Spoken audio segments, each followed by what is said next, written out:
Alright, so me and Anthony, we talking over. At this time, we still haven't talked to Bloodhound about it, and we still haven't made it official.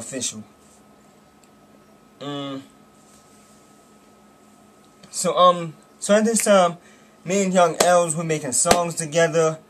Young Els is coming through, he's recording, and I'm trying to get Bloodhound into the studio.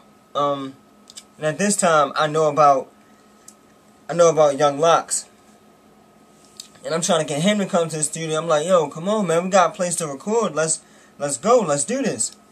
And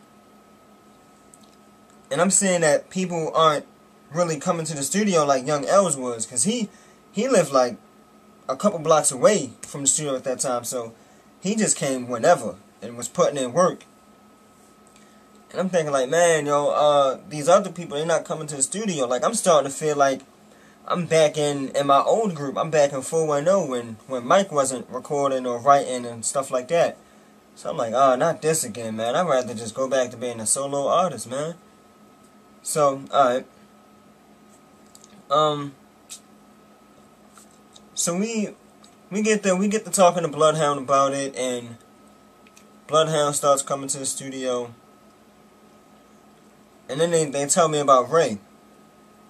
Now, mind you, my initial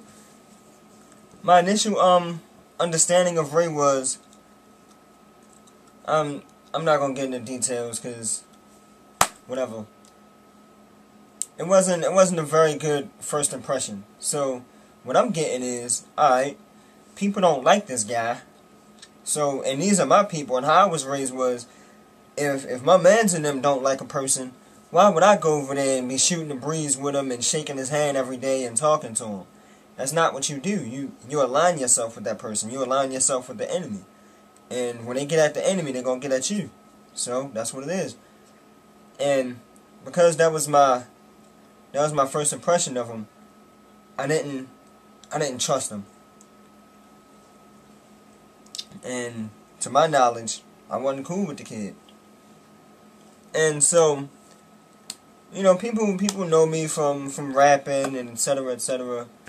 And somehow, some way, they get it into their head that they wanted me to battle Ray. Alright, cool.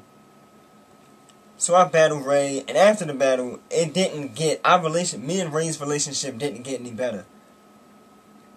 And so, cause he's always had this air about him, like he's better than everybody in the world, like he cannot be stopped. And mine is just like, I don't care about that. Let's just make this music, man. So everybody else was like, yeah, man, let Jamal be a part of the group. He can rap, he got the studio, let's do it, let's make this move. And Ray, he's just sideline hating like, nah, I don't like him, I don't trust him, that ain't. Even though I didn't like Ray at the time, even though I didn't trust Ray at the time, even though I didn't know the guy from a can of paint, I still was like, you know what? Let's make this music. So with that being said, Ray even came down to the studio. We even wrote, so I was in the guy's car sitting next to him, writing a verse with him. Like, come on, man. I can get over my pride and work with you. It's nothing. So we're making music, and that's pretty much at that time when we were all coming to the studio.